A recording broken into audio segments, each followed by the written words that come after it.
What is going on, everybody? So this is Geek Fest Live. Sorry about that. We were just kind of getting everything in order.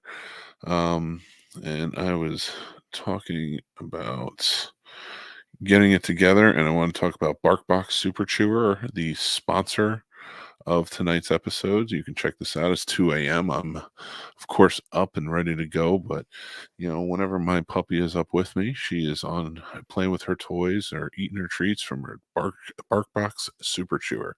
Sponsors, you can check out the links down below in the description on our link tree on thescenesnobs.com, wherever we have links kind of going about.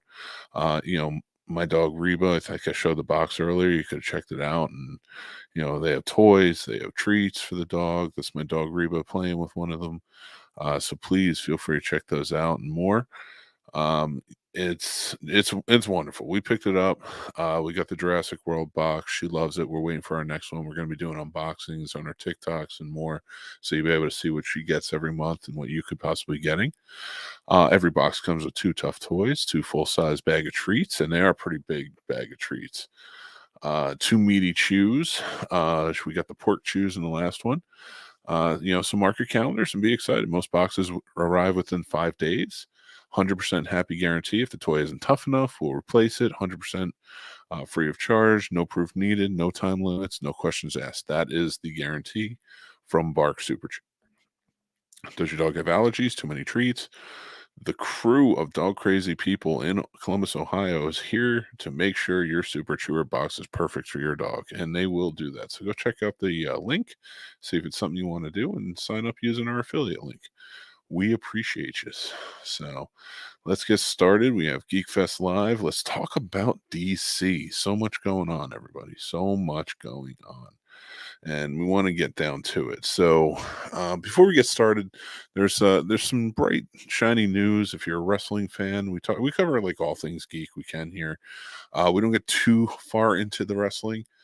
So we may be a little bit more going down the line, but we wanted just to announce, if you remember, Hacksaw Jim Duggan. The man is 68 years old, and we got some great news from him today. He was diagnosed with prostate cancer, and he had been undergoing treatments. And today he finished his treatment. So good on you, Hacksaw. We're happy to hear that. Old wrestling fans, we just love to hear, that, things are going well, and you look great in your video that you posted. So good on you, Hacksaw. All right, guys, as you know, this is Geek Fest Live, so you can join in the comments if you want to talk about anything. If you have some opinions or anything like that, please feel free to join in. We're just going to kind of cover over the bases. Again, it's really talking about DC. So the big news that came out is that the Batgirl movie that was, well, let's be real. They had been talking about it for a while. They had originally said it's going to be an HBO Max movie, and it's going to be exclusive to that. And then there were some rumblings that it may come out in theaters because there was such a big fan reaction to it, especially when pictures were coming out, things like that. The movie starred Leslie Grace as Barbara Gordon Batgirl. It had Michael Keaton coming back as Batman. And also Brendan Fraser playing the bad guy, which was a big comeback for him within the movie world. And it was announced today by the higher-ups over at WB that it is not coming out. They're not even going to release it anywhere. They're just going to shelve the movie, and it's going to be gone. Now, it is done. There were talks of reshoots. There's a lot of speculation going around. A lot of people are speculating that because they had done test screenings and the test screenings had done poorly, that forced WB's hand to just say, no, we're not doing it. We're just going to leave it alone. And I don't know how true that is. The WB did come out with their own statement about it, kind of wanting to talk about it a little bit. And so Warner Brothers Discovery will not release Batgirl either theatrically or on HBO Max. The rep has learned the $90 million project is effectively dead. Okay, and so here's the quote. The decision to not release Batgirl reflects on our leadership's strategic shift as it relates to the DC Universe and HBO Max. Leslie Grace is an incredibly talented actor, and this decision is not a reflection on her performance. We are incredibly grateful to the filmmakers of Batgirl and Scoob, the sequel to the Scooby-Doo animated film that came out a couple of years ago. Haunted Holiday Haunt and their respective casts, and we hope to collaborate with everyone in the near future. This was according to Warner Brothers Pictures spokesperson. Made under a previous regime, Batgirl was initially designed to be an HBO Max release and then was considered for theatrical distribution. Due to COVID issues and shutdowns, the budget ballooned to $90 million, which is nothing new. That's been happening more and more as we keep going along. I think the thing that really, just to focus on Batgirl for a second, there was a lot of hope there for it. With everything we had been seeing coming on, and we're going to get into DC specifically and all the issues that we've kind of been seeing and what we may see going forward. But when Discovery came in, they got tired. You could tell right off the bat they were coming in. Now, they called it a merger, Discovery and Warner Brothers merger. But let's be real. Discovery stepped in and they're saving Warner Brothers. They really are. Warner Brothers is no slouch. It's not a slouch, but it hasn't been doing what it had been initially. Like, I mean, when those Nolan Batman films came out and the Harry Potter movies, and they were a really powerful entity, that's a lot of years ago. At this point, that's removed from the last Harry Potter movie. I think was I want to say, what was it? Harry Potter and Deathly Hallows, right? Is the last one. So part 2 is 2011. That's 11 years ago. 11 years ago that movie came out. And that was the last one. And let's face facts, the Fantastic Beasts movies, although it did well, were not the huge hits that the Harry Potter movies were. So it's a big deal. That really takes away a lot. And it's tough because when you have things like this and you have these franchises and they're plagued with a lot of things, a lot of rough things, it's going to take you out. It's going to be a bad time for everyone. And, Batgirl, I feel is kind of unfairly ultimately what was going to happen. They have been pumping. It's the kids are allowed to run around with no supervision. The parents are out on vacation, and they let these kids run around. And that's basically what happened with these heads over at Warner Brothers doing their thing. They were just running around. DC especially was just, we're going to do whatever we're going to do. This is it. We're going to put as much into it. We're going to take this out, put this in. And it was problem after problem after problem. For sports fans, I put it like this. I'm a Giants fan. I grew up a Giants fan now. Giants, for sports fans, they know, like, there's never any real tolerance for any BS. If players were causing issues off the field and really having a light shine on them, they didn't really tolerate that. Nah, you're done. We don't even care how good you are. But then you had the Dallas Cowboys. And they didn't care. They kind of let it go. So I equate, it's like Marvel is like the New York Giants. And then you have the Dallas Cowboys, WB. Now, I mean that not in Super Bowl wins. I mean that purely in how it looks to everybody looking at it from the outside. Now, it's been playtime. It's been fun, I guess. It's been wild and free, but it hasn't been effective. Let's face facts. Even the best DC movie, and I'm just talking about past Nolan's Batman movies. I'm talking about the movies that are all interconnected.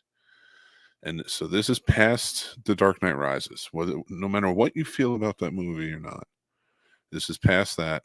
This starts with Man of Steel and goes on.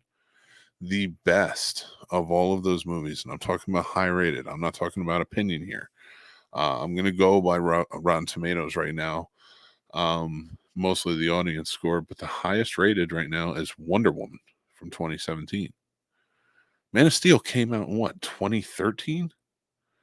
So, yeah, Man of Steel is 2013. So really, all of this got kicked off in 2013. It's 2022. So this is 9 years. In 9 years, look at what Marvel accomplished. Now, why do I keep comparing it to Marvel? Is because there's a blueprint. There's something there. And Batgirl, unfortunately, like I said, this is I don't want to say she, because it's definitely not on Leslie Grace. It's definitely not on anybody in the cast or crew. I'm not putting this movie down, but I'm going to get down to what the movie could be. And this is pure speculation on my part.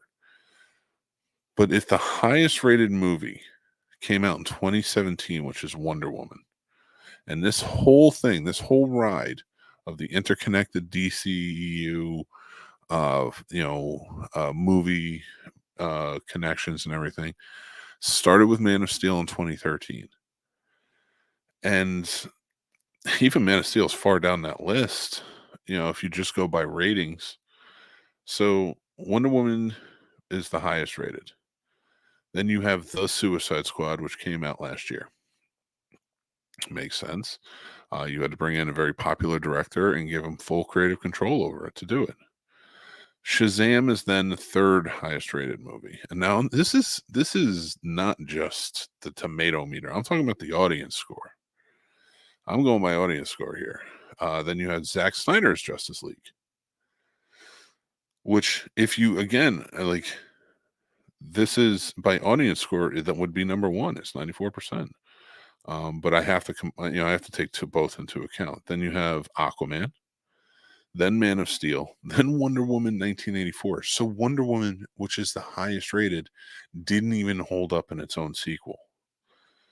Then you have, of course, Joss Whedon's Justice League, and then Batman v Superman, and Suicide Squad. All right. So you look at these ratings, you see what they are, and it just has been devolving, and it's been bad from the beginning. Let's be real. I like Man of Steel. I do. I thought it was a good movie. I like Henry Cavill as the Man of Steel. I like him as Superman. I think he's great. I like Ben Affleck as Batman. There's a lot of great elements to these movies. Gal Gadot, in my opinion, is Wonder Woman. You shouldn't make anybody else Wonder Woman. Not for a long time. I think she is the perfect Wonder Woman. I'd hate to see that get remade. Shazam is fantastic. I'm looking forward to the sequel. So Aquaman, I could care less. I did not like that movie. I just didn't think it was that good. I did like the Zack Snyder Justice League cut, but that was fan service. Let's be real. I mean, it's years after the original came out, which was so god awful. Left such a bad taste in our mouths. And DC is my brand. If you go comics, DC is my brand. That's what I grew up in. I love Marvel. I love many of Marvel heroes, storylines, the whole nine. But DC was the one that I always grew up with and I really loved. And man, I didn't even go see Justice League in theaters. That's how bad Batman vs. Superman was in theaters. And that's just my personal opinion on it. But so if I'm take my personal opinion out and just go by the ratings that I'm talking about, the best movie we got is Wonder Woman. And that's just by the ratings. So the best movie we have is Wonder Woman out of the DC movie universe, starting with Man of Steel and going on from there. And if you compared it to a Marvel movie, at best, I would put it up next to Iron Man, maybe. Maybe Thor Ragnarok. That's a tough stretch, and I'm just talking about purely as good of a movie as it is. So, I do that, and it is, if it doesn't reach that level, and that's your highest rating, how good is everything else going to be? And I look at Batgirl and I'm like, okay, well, they canceled it, and that's sad to see. I think, speaking as a film fan and a former filmmaker, I think they should put it out. Even if you do no, media for it or anything like that, or marketing or anything, you should put it out. Put the product out. Let your audience be the guide. But I see what they're saying. There's a few reports coming out that not putting it out leaves it as a tax write-off, and know. I'm not a CPA. I don't know how the whole thing works. So fine. But you should put it out. But I want to know what this is going to be a bigger indication of. Because they don't want to get rid of DC. Discovery didn't come in and take over to get rid of DC. They're going to clear house 100%. You see who's in charge of Warner Brothers now. Michael DeLuca and Pamela Abdy are in charge, and they're taking over. And I don't blame them. They've been producers for a long time. Walter Hamada, he's probably going to be gone soon. Chantel Long, probably gone soon. The former was Jeff Johns and John Berg. And here's my problem. My problem when Jeff Johns came in and did this was Jeff Johns, comic book writer. He was married to characters. He was married to stories, but he wanted to tell his stories. He wanted to do his thing. What's up, Paul? How you doing, buddy? I wish I was with you too, man. I wish you all the best. And my buddy Paul is getting married. Thank you for watching, man. He wanted to tell his stories, and of course, he's a comic book writer. That's why a comic book writer should not be in charge of a major studio putting out comic book movies. Kevin Feige isn't a comic book writer. He was a guy that just went out. He did his thing. He produced these movies. He worked on them. He loved Marvel. He loved these characters. He loved these worlds. He was involved in all of it. He had a vision for what he wanted to do, and he went with it. And that's what you need. Zack Snyder is not the right fit for that. Zack Snyder could not pull that off. James Gunn is not the right fit for that. He cannot pull that off because they're not producers. They're directors. They're creatives. They step in. They like the entities they take over. That's what they're in love with. And that's what makes them so great at what they do. You need somebody who's a big picture, can step in as a producer and oversee everything. Stop thinking directors. Stop thinking, comic book writers or illustrators or anything like that.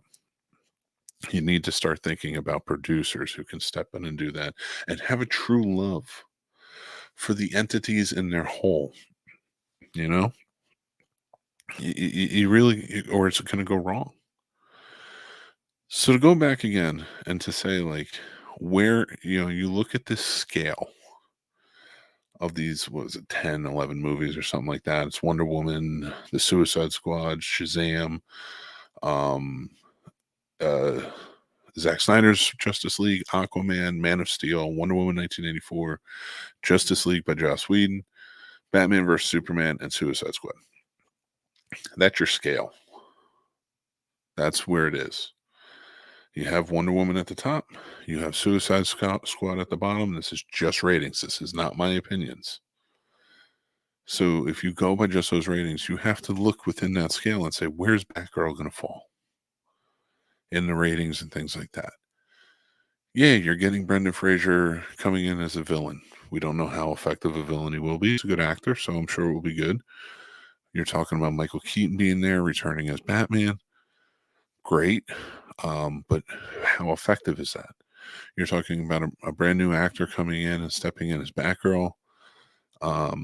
And I'm sure it would be an amazing performance. I'm sure she would have given it her all. And I appreciate that about her.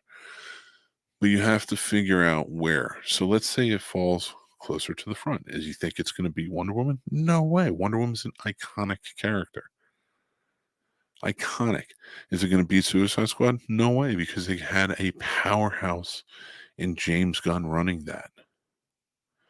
Shazam has a sequel coming out, and that first one was really good. So Zack Snyder's Justice League was so big of an entity, I'm going to have to say it falls after those four, the top rated. And really, I would probably say when this comes out, it's probably going to be around a Wonder Woman 1984 type level. And if you have that type, if it's mediocre at best, and again, this is just speculation. If it's mediocre at best, is it worth putting out? I still say so. I think, again, if it's made, it should be put out. Don't put another dollar into it. Just put it out for what it is on HBO Max, your original plan. See what happens. See if it builds from there. See if it generates heat. See if it can prove everybody wrong and be the best damn DC movie that ever came out. Go for it from there. But the problem with DC is not just poor management.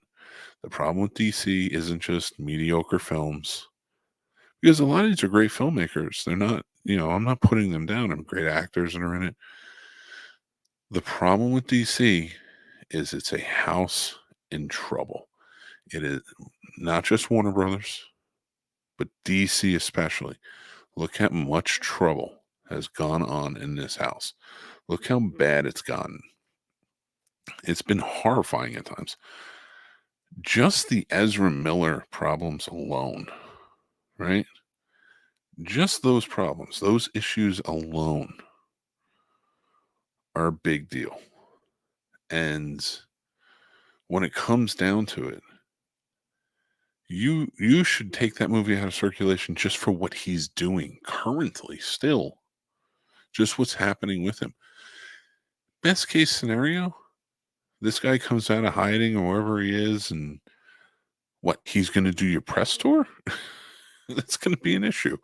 So you got to I really think The Flash is going to come out of circulation. But this is a company, an entity that, like, you had problems with Joss Whedon, big major problems with Walter Almeida, problems with on almost every movie that has come about, like, has some sort of issues. The Flash isn't even out yet. It got pushed back to next year. This movie was supposed to be out before the pandemic, but the directors kept leaving. Other actors kept having issues with it. Like, it just was a big mess. And now we're kind of seeing why. Ben Affleck has been in and out. He's been discouraged about it with everything that happened with the Justice League. Then he came back. Now he's back. Then he was gone and he didn't want to do it anymore. So they were going to replace his Batman with Michael Keaton's Batman. And it's just everything. Like, when you have that much turmoil going on behind the scenes, how do you expect to sustain yourself? And you're not even following a blueprint. There's no blueprint. It's, let's make these movies as they come out, figure it out as we go. And it has been an issue. It has been a tough, tough issue. And I hate to see it, but it's destroying this entity. It's making these movies unbearable. And I really think that Discovery came in and said, what are we going to do? We just gotta start cutting our losses. That's what it's coming down to, because money has been out. I mean, you go back to Warner Brothers and their issues, the Fantastic Beast issues of with what do you call it? Johnny Depp and all those issues there with Amber Heard, who was part of Aquaman. It's just become problem after problem after problem. So, and Warner Brothers just been plagued. And then you have the pandemic, and then you have theaters closing, and you pump all of your money into a Matrix 4 movie, and that bombed historically. So you put all your money into HBO Max and what it could be. You built all these movies, these major movies that they made for it, these major TV shows. I love HBO Max. I enjoy it. I watch a ton of stuff there. I love the movies, the shows, things like that. They have a great um, uh, collection of really famous and wonderful movies and TV shows to watch. But it's not doing well. It is not doing well, and it's not doing what they would hope it would. And I think they were hoping to be on the level of a what do you call it? Disney Plus, because I mean, let's face facts. I don't think it's on the level of Netflix right now, but with how things are going. But I think it's not far behind. HBO Max is not as popular an entity, and now they want to redo that, and we're going to see some big changes there. So I would not be hopeful. We now have Batgirl taken out. It's not coming out. Again, I think that's a shame. I think they should do it. So look at the other 5 movies that they have coming. They have Black Adam, which is, I would like to say, is too big to not come out, but I think it will because it's set for October. I think it's safe because it's set for October. And really, honestly, because it doesn't have anybody in it. I mean, somebody might pop up here or there. You might get some cameos or whatever, but for the most part, it's really not about the Justice League, so they don't really have to worry about that. Then you have Shazam! Fury of the Gods. Maybe some more show up, but I think it's going to piggyback off of what it is. I don't think it's going to be as strong as the first one, but I am looking forward to it. It does look like a fun movie. And you have Aquaman. I'm hoping this one's better than the first one, but who knows? I didn't like the first one at all, so not that excited for this. So I think those 3 are going to be safe. I think with everything we've seen, those 3 are going to be the safe ones. We saw Batgirl go away. I think we might see Blue Beetle go away. And I think we might see the Flash go away. Blue Beetle just being another one of collateral damage, and the Flash has just been kind of caused by all the problems with Ezra Miller. It's going to be bad. It's going to be real bad. But they are devoted to wanting to make this something everyone can get behind. What they do with it will remain to be seen. I know it's late. I've been rambling for 30 minutes. So hopefully you guys are, it's having a good night. And if you're watching this at a later time, let me know what you think in the comments. I'd love to hear it. Again, these are ramblings, so hopefully they hold up. But guys, like I said, this is brought to you by BarkBox Super Chewer. It's a monthly subscription box for your dog. Comes with 2 treats, like fairly good sized treat bags, and 2 tough toys, 2 full size bags of treats, 2 meaty chews. Comes every month, usually within 5 days. The boxes, it's 100% back, happy guarantee. If the toy isn't tough enough, we'll replace it 100% free of charge. No proof needed, no time limits, no questions asked. I promise you, though, they'll probably be tough enough.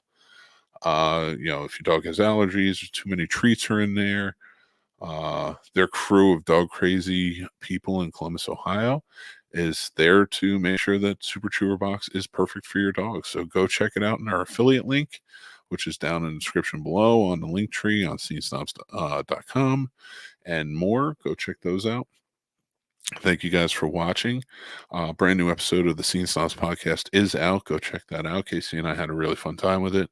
It's available here on YouTube. Make sure to give this a like, give that a like, give us a subscribe. We're almost at 1,000. Appreciate that.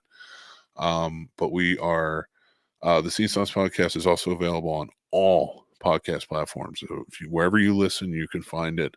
Let us know, rate us, review us, the whole 9 yards. We truly appreciate you.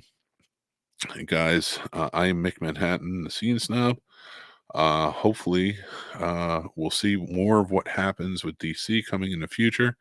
If we are talking about this over on the Discord, the Snobs Nation Discord, which is another link in the description below or on our link tree. You can go check that out. So join up, talk to us about it there. If you're interested in joining our Patreon, we have tons of fun stuff on there that you can go check out and see if you want to be a part of. Again, you know where those links are. But yeah, until next time, I will talk to you guys soon. I hope you have a great night and take care. Thanks for watching and listening, everybody. I'm the Scene Snob, Mick Manhattan. You can check out the Scene Snobs Podcast live every Tuesday at 9 p.m. Eastern on our YouTube channel or all podcast platforms afterwards. Also on our YouTube channel, you can check out great shows like Real Combat, the ultimate debate show for movie lovers, mixed movie picks with new recommendations every week, Geek Fest live every Sunday night, and new movie reviews and news all the time. Like and subscribe, then hit the notification bell so you know when all of our new episodes drop. Thank you so much to all of our amazing Patreon supporters, with whom this would not be possible. They help keep the lights on and support us in such big ways. If you would like to become a supporter on our Patreon and take advantage of all the perks like monthly giveaways, early access, and so much more, head on over to the Scene Snobs Patreon page and just sign up on one of our 2 tiers. Join our awesome community of geeks, movie lovers, and so much more, and join up on our Discord. The Scene Snobs Discord is now live, and you can head over to thescenesnobs.com for links to there and more. The Scene Snobs merch store is now open with original fun designs that are available on all different types of merch and apparel. Check out thescenesnobsmerch.com. Make sure you like, follow, and subscribe to all of our social media accounts like TikTok, Twitter, Instagram, Facebook, and so many more. We have fun updates, topics, we talk about collectibles, and so much more on there. It's a great time. You can find all of our links to everything on thescenesnobs.com or on our link tree, which are down in the descriptions below. Thanks again, everyone. Stay tuned and stay geeky.